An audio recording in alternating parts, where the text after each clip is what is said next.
You are listening to This is Oklahoma, hosted by Mike Hearn, telling stories of Oklahomans and those that have made it their home. Before we get into today's episode, I want to tell you a little bit about our current sponsors, the Oklahoma Hall of Fame. As you well know, if you've been following This is Oklahoma, they've been a huge part of this podcast. So this podcast is presented by the Oklahoma Hall of Fame, telling Oklahoma's story through its people since 1927. For more information on the Hall of Fame, go to www.oklahomahof.com and follow them on Instagram for daily updates at OklahomaHOF. So, back to, everybody can look up your kind of career and your history and music and stuff like that. When did it come a point where you're just like, man, I want to go home? Oh man. So I would say, probably in the midst of those dog days of like I said, trying, when we were going from headlining to opening, and just really that first album that we made as the Graham Colton Band, we were touring before it came out. Yeah. Really from 2002, the record came out in 04, May of 04. But we were on the road. That first Counting Crows tour was in 02. Yeah. So we really were like on the road 2 years before the record even came out. So by the time it came out, we did another year, 3 years straight. I'm talking like Thanksgiving's broken down, We left a trailer on the side of the road. We had a car crash into the motel room we were staying at next door to us. Just crazy stuff that we really, we saw it all. It just took its toll. Mm-hmm. And, what's funny is I've reconnected with some of the guys that were my original band members in the Graham Colton Band, most of which who were older than me. These guys were 10 years older than me. So here I was at 20, 21. Being the lead singer and essentially the band leader of a group of guys, all different walks of life, different backgrounds, three of which were 10 years older than me. I just didn't have the wisdom. I didn't have the knowledge or the experience to know how to manage those relationships. Yeah. And I don't mean manage it from like I was above them. I mean I didn't know what I was doing. I was a stupid kid, Mm-hmm. And just from life, you just haven't been on this planet for 10 more years, right? I was a kid from a private school in Oklahoma City that wrote some songs, went to another private college, sheltered, all the cliches. And then all of a sudden we were opening for my idol, Counting Crows and Better Than Ezra, and opening for Dave Matthews Band. It was just stupid. Yeah. And so in the midst of that, when it got hard, right, we kind of talked about you're riding the wave moments. And it's easy. And then when the minute it got hard and there was real stuff. Yeah. And the minute you start to think about it and you start to think, well, how's this album going to do? Are we on the radio? When do we get in a tour bus? We got signed to a huge record contract. Mm-hmm. There's money. All these things. Yeah. It's real. That's it's again, I think I mentioned before, it's a cliche, but that's real stuff. And at 20 years old, with a group of 5 guys, plus a tour manager, a crew guy, and we're all crammed in a van and we're living in motel rooms. Yeah. And you're partying, that's when it changed. Mm-hmm. I have a lot of regret and I take a lot of responsibility in not knowing how to handle all of it. Yeah. And so fortunately I've had some really great reconnecting talks with those guys, and we're able to all look back on that experience and just kind of understand what it was. But I wish I had the wisdom to be able to handle those situations better. Yeah. Yeah, you're right. There's been, I'm fortunate, right, to land on your feet and do other things. But like you said, there is something that eats away at you because of just lack of knowledge, just growing up, being young. It's not really much. I assume there's not really much you could have done. Well, you're on a team, it's just like anything else. You're on a team. Right. And everybody has their different role, and everybody needs validated. Everybody needs support. Everybody needs to be understood and heard. Yeah. And you throw these kids into this environment of new city every night. You're partying. It's late. There's money. All those silly things. You're not supposed to be able to handle those. And I feel like I'm painting this really dark picture. It really wasn't. No. I just mean I really am putting the onus on myself. Like, I just didn't know how to sustain and maintain those relationships. Yeah. And I feel like now, if I would have been placed in that position, you know, I just would have had more life experience to draw on, you know, to understand. And be more supportive. And I think I was just scared. I was just afraid that, you know, coming from this sheltered like life, you know, you don't like. Had you struggled with adversity getting to that point at all? Or was something just all the time and it just clicked so that, like you said, when you did get that first point of like, oh, things are hard now, like you didn't, because you, like I said, grew up the way you did, you didn't really know how to deal with it? To be honest, no.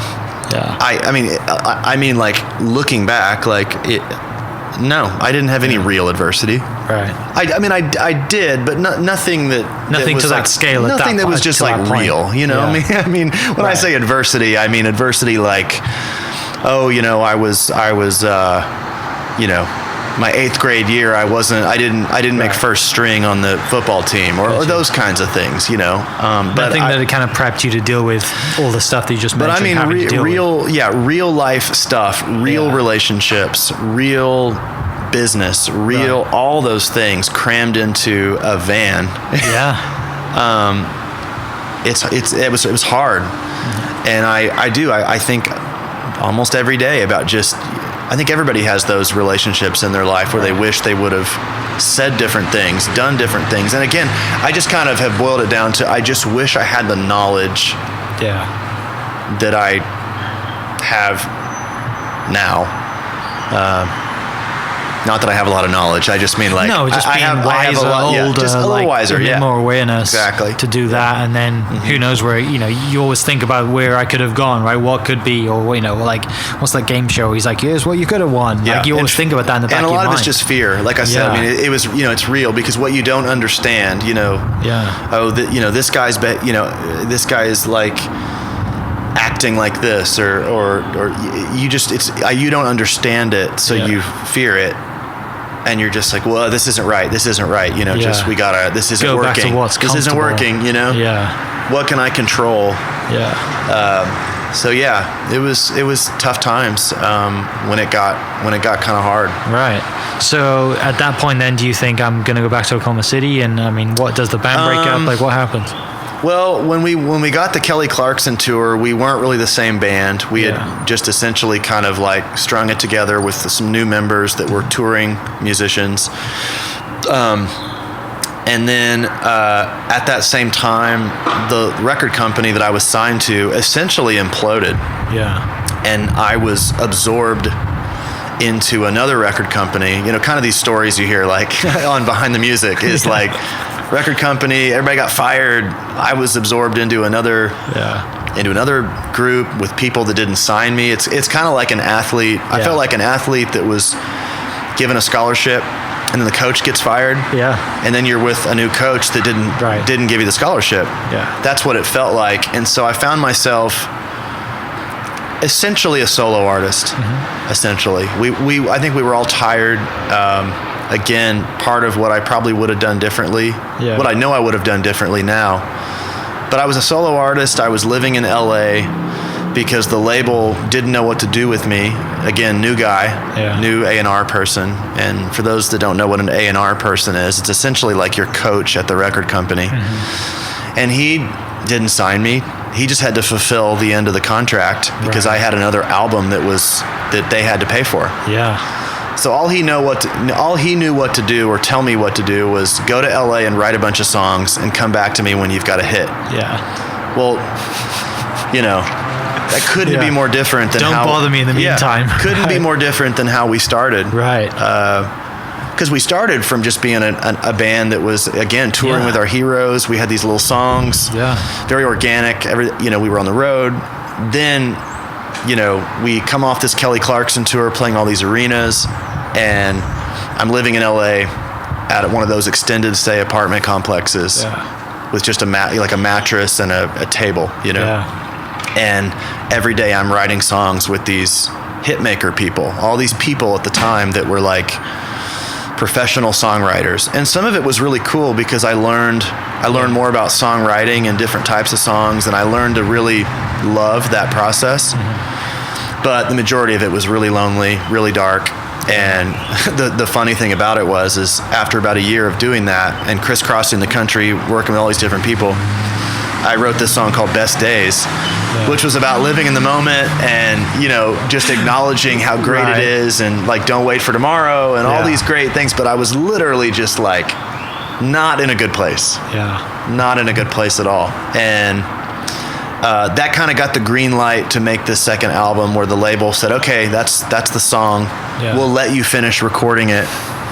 And I remember the day we finished the album, I flew from LA to Dallas to go to the OU Texas football game, and I met my wife, my who would be my wife. Yeah. Funny thing is, I was with Brian on that trip. Everything really good that's happened to me, Brian's been in the picture. Yeah. So yeah, he was with me, and we were hanging out at this bar, and it was kind of like a big Oklahoma City reunion, and it was like in the movies. I saw her from across the room, and that was it. Like, who is that? That was it. Yeah. And so when we met, I had moved back to Oklahoma City in that time. The second album had just come out. Really interesting time, just being that it was the most commercial success I'd ever had. You know, there were all these big like television moments and radio moments, and very commercial, kind of like the optics of that album were huge. You know, I was thinking like, okay, here's the second wave. You know, this is it. Yeah. And I got dropped from the record company about a week after I played Letterman. Okay. Yeah, pretty big deal. Got the letter. Got a letter in the mail. Yeah. Letter in the mail. What year was that? 2007. Okay. So, you know, kick in the gut. Still had a lot of like, you know, I was in this great relationship. I was in love. I had moved back to Oklahoma City. Had these great moments. I really was pretty good. Like when I got dropped, I kind of knew it was coming. Just you know, I guess at that time I knew enough to know that like, this probably isn't going to be a long-term relation with Universal Records. Records. You probably didn't expect it to be at a time where you're on a high too, right? Definitely not like having just played, you know, David Letterman, and a bunch of other shows. But got the letter in the mail and kind of said, okay, like I'm going to be an independent songwriter, or I'm going to be an independent artist again. Yeah. And I would say that was kind of the beginning of really where I am now, of just sort of rediscovering like a balance of, I love songwriting, I love Oklahoma City. Yeah.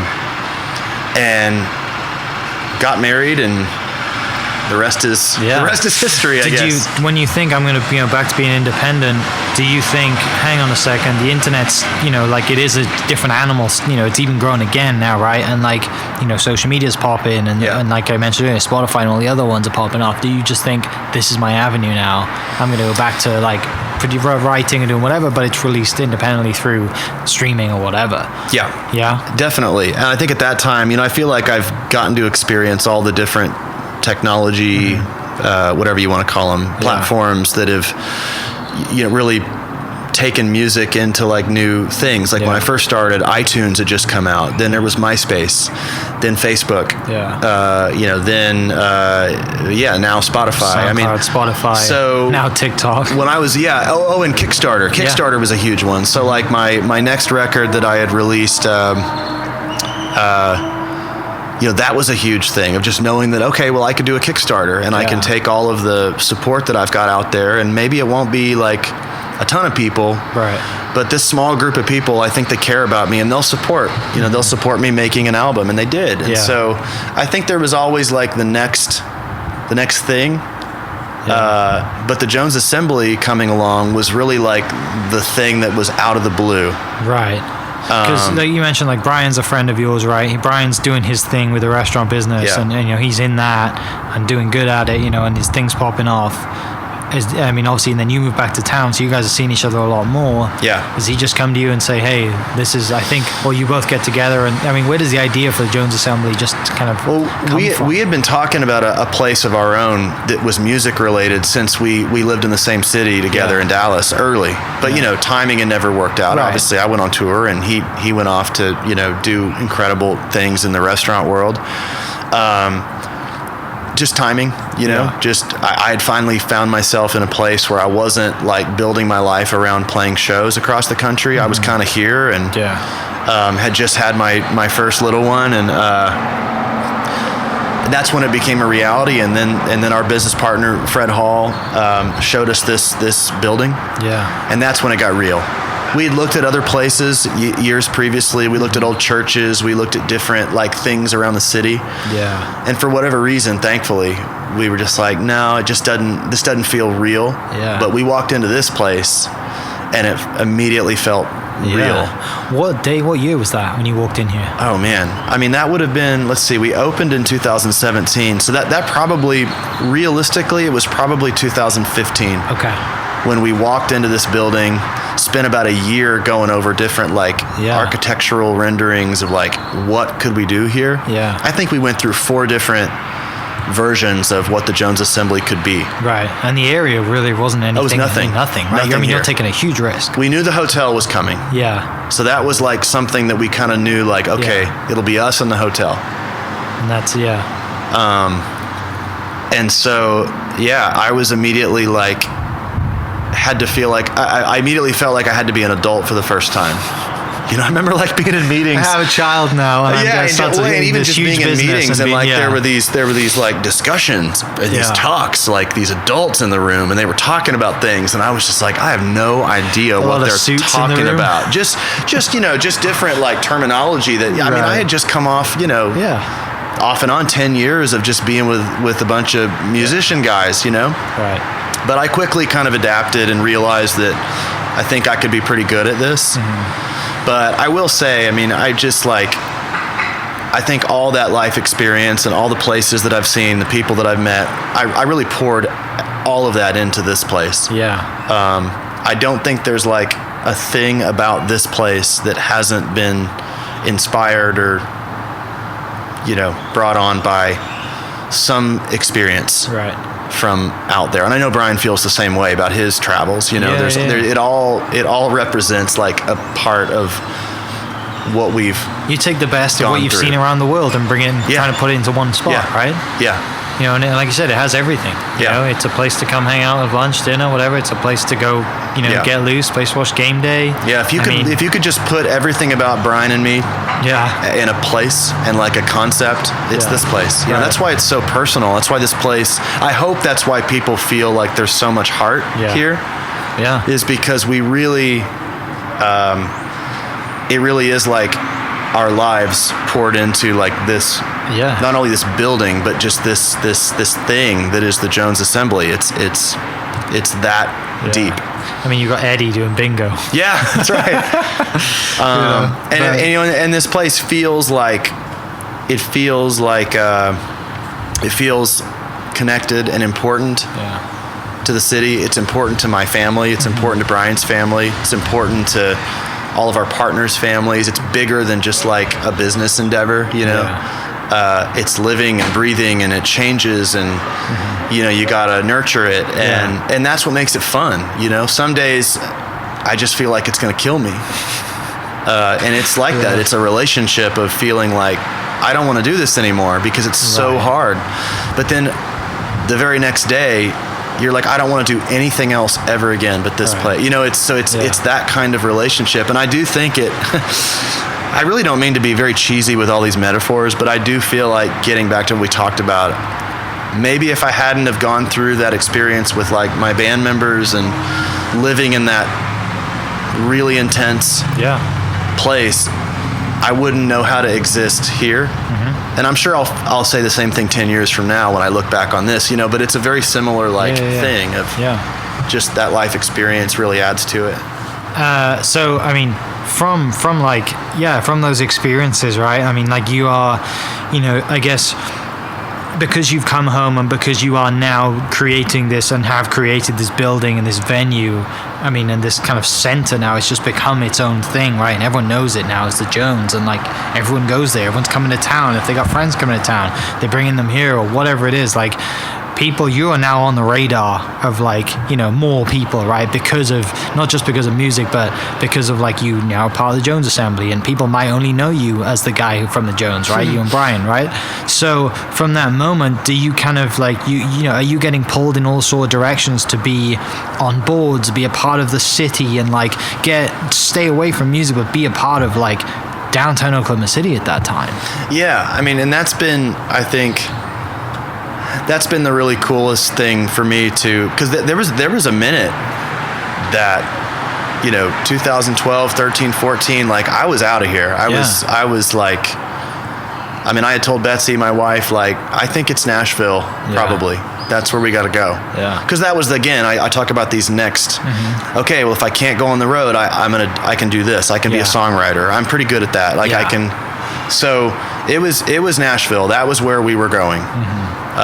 For sure. Yeah. And I think the cool part about having this opportunity present itself is it has opened up this like just amazing relationship with not only my hometown, but this new city that's being built, you know, like right in front of me. And I feel a part of that. I know we feel a part of that. My family feels a part of that. And that has absolutely been something that has just been like, I never thought the Jones would like activate that part of it. But now that it has, it does make you want to go do impactful things for your city, with your city, because there's so many cool people and talented people that are either moving back or moving to this city. And it's really, really inspiring, and I mean, I'm here to stay for sure. Yeah, because like now you have chips in the game, right? Like you're involved in it, and you've had this impact, and like I said, you know, if you've made the impact and the effort to do it, and you can see what it can be, and you think, well, what collectively can we get together and do? And like you mentioned, there's people coming back. I mean, obviously Rachel came back, and you know, to get to the business with Matt, and they both came back right from LA, and you know many others that are doing the same thing, and like making this place like a hell of a place to live now. Yeah, and it does feed on its. I mean, everything feeds off of each other. Yeah, and I mean, we fed off different things, and I think people look at what we've done as something that was against the grain, and there was probably not a lot of mathematics that would favor having a restaurant music venue, all of which in the same room in Oklahoma City, like that, you know.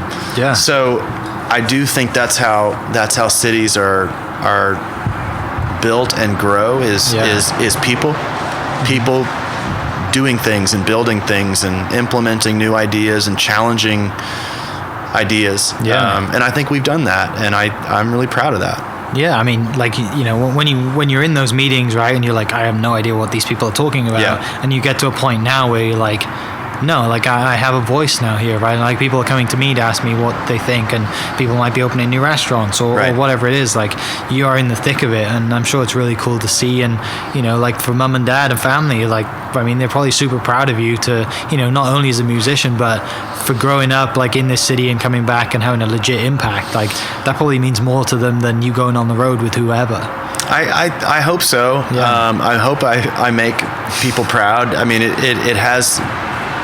I do feel like that with this place. Is it's more than just a restaurant or a music venue or a place where people want to go have a drink. It does feel really impactful, and it feels like we're making a difference. And I know that probably sounds cheesy, but why do it? I mean, why would we want to do anything else? I mean, I think it's just an example of what can be. Yeah. And that's really cool. As you look around, I mean, we're sitting here and I'm looking at the new Omni Hotel and the Scissortail Park and this side of downtown. None of this was here. And I do think that we had a little bit to do with it. Oh, 100%. Right? And that's a cool feeling. And I don't think that's that. I don't mean to sound like, you know, cocky, But I do think we all of us, everybody that's like doing all these cool things. I mean, we all have contributed to, I think, making this place a great place to live and raise our families and again, develop and maintain these relationships. Yeah, you mentioned, I mean, like I said, looking at, Scissortail Park and all that over there. I mean, you mentioned it briefly, like earlier, you're on the same label as Kings of Leon, and obviously they opened the park, right? Right. Like, was that an easy phone call to make? Say, hey guys, easy phone call, far more challenging to pull that off. Event to pull off. Yeah. But I missed again, that. Once you do it, you just sort of look back and you're just like, that event was significant. Yeah. And it was the hardest thing I've ever had to do. But you do it and you're like, oh, okay. Okay, see, we did that. And now we can do the next thing. And it all adds up into making this city great. Yeah. Cool. Talking about that and bringing acts in, obviously you brought some great acts to, the venue and stuff. I mean, for you, like, who stands at the top to think, hang on a second, if we can get this really person, and it might it might change, like, it could change tomorrow. I could ask you the same question. You might say someone different, but top of your head right now, who stands out to be like, oh my gosh, I had this person in my venue, and like, I think Willie Nelson, for sure. Yeah. I mean, Willie is, Willie's Willie. Yeah. So having him here, places he's played, the impact that he has on the world, right? The fact just that he was on our stage and played a real show for us, and we booked him, and it was, it wasn't because we just like wrote him this ridiculous check, because we did not. Yeah. It was like, no, we pitched it, he said yes, and he played a great show, and that those kinds of moments for me, especially the music moments, are just as gratifying as me being on stage with somebody else. Right. I have my personal favorites like Spoon, one of my favorite bands ever. We just had Lord Huron, which was probably the most like beautiful set I've ever seen. Never thought we could ever have anything that significant on stage.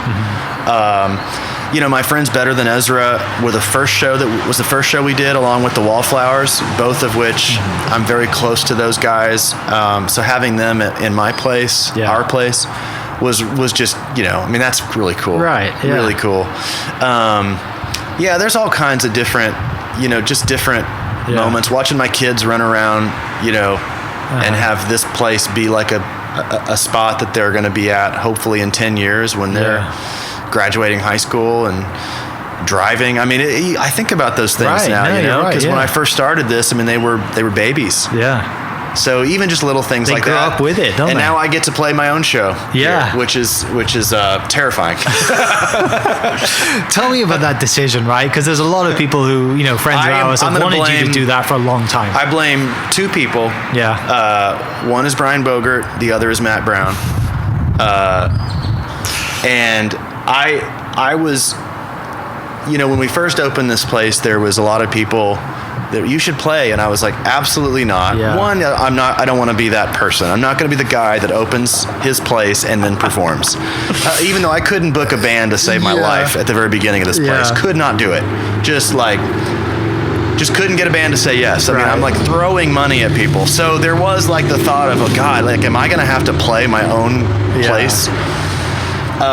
And I just kind of thought, honestly, that time in my life was done. I just was ready to turn the page and be a songwriter. And, I was totally comfortable with that. I did not feel like I had anything left to offer performing. I didn't miss it. Haven't missed it.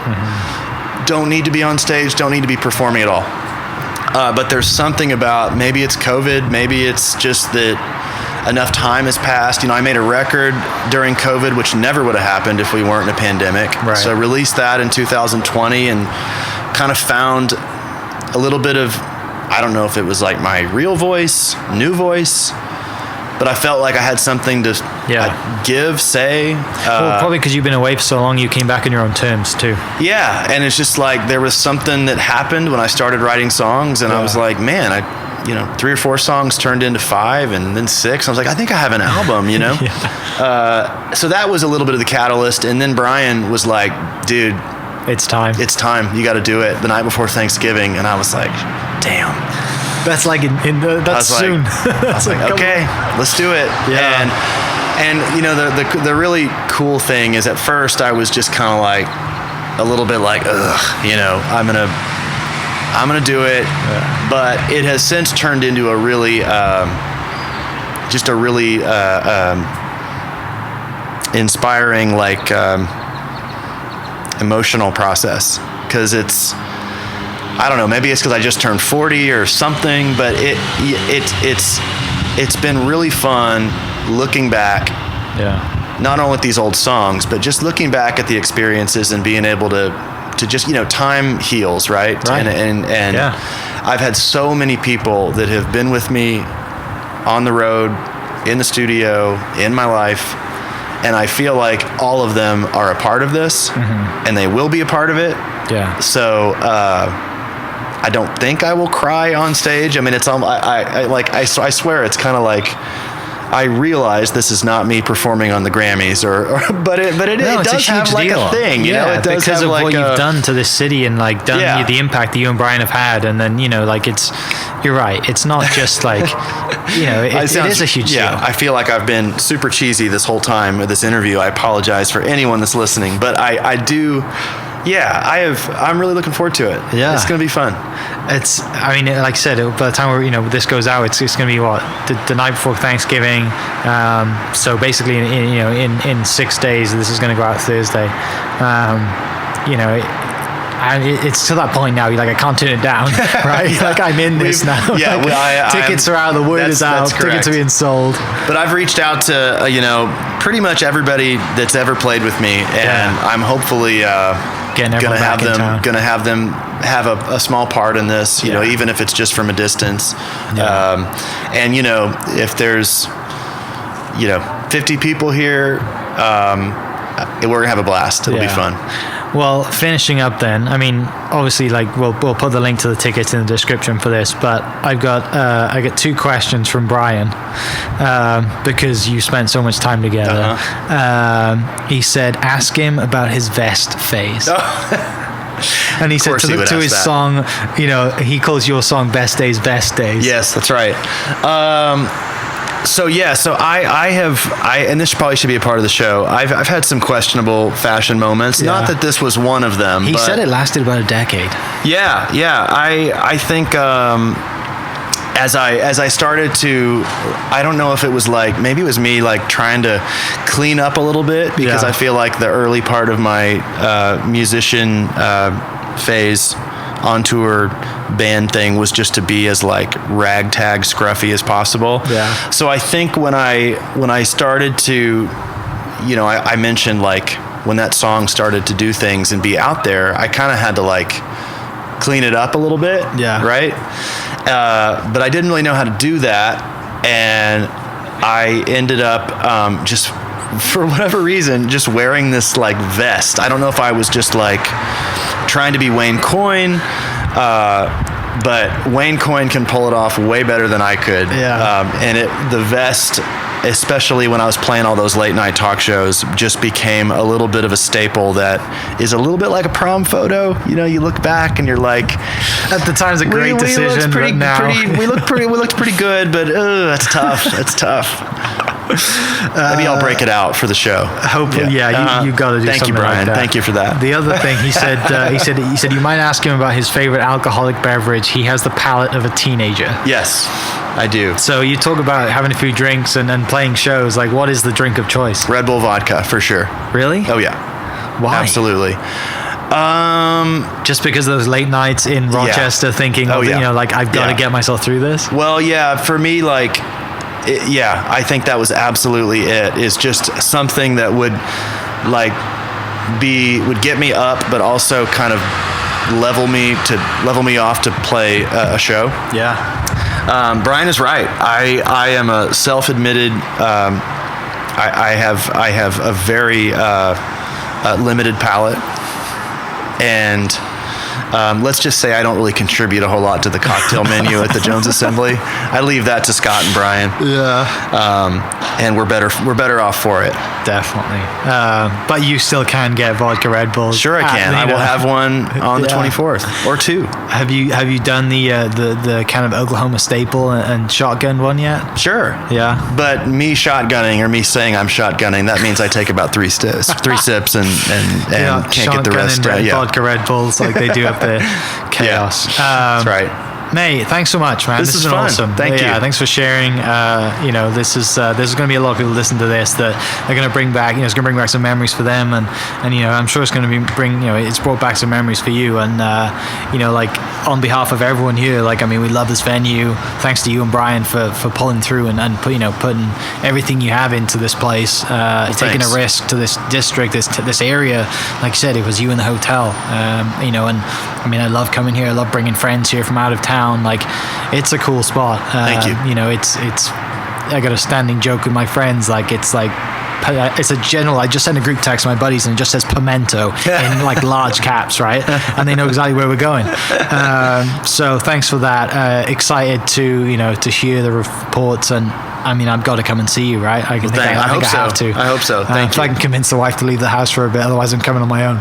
Thank you. But man, thanks so much. It means a lot, and you've done a lot of cool stuff for the city, and I think you've done a lot of cool stuff that people don't know about yet, and they're going to know about it more and more.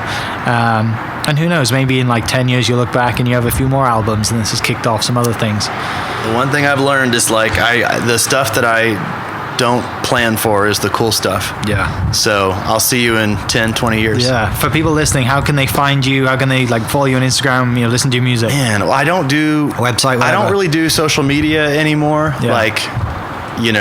When I say do it, I don't really do it. Yeah. Right? Just because I kind of suck at it, and sometimes it makes me sad. But all my social media stuff where you can find pertinent information is just at Graham Colton. My website is grahamcolton.com, where as long as I know how to upload things correctly, and there will be news, and but just come see me at the Jones. That's where I am. Last thing, if you could play with one person on stage for the rest of your life, who would it be? Could be dead or alive. Man. I'll say Tom Petty. All right. Tom Petty, yeah. Awesome. For everyone listening, I'll post the links to Graham's social media and the tickets, and get after it. Maybe they've sold out by the time I post this. Hopefully they haven't. But you can bang down the doors and come on in here, and don't text Brian and ask for tickets, because I think everyone else has done that already. But yeah, thanks for listening. We'll catch you next episode. Cheers. This podcast is presented by the Oklahoma Hall of Fame, telling Oklahoma story through its people since 1927. For more information on the Hall of Fame, go to www.oklahomahof.com and follow them on Instagram for daily updates at OklahomaHOF. Thank you for listening. We are inspired by those around us and hope that you are too. Make sure you subscribe to this podcast on your favorite podcast platform and leave us a review so we can keep telling your stories. For more great Oklahoma content, follow This Is Oklahoma on Facebook and Instagram.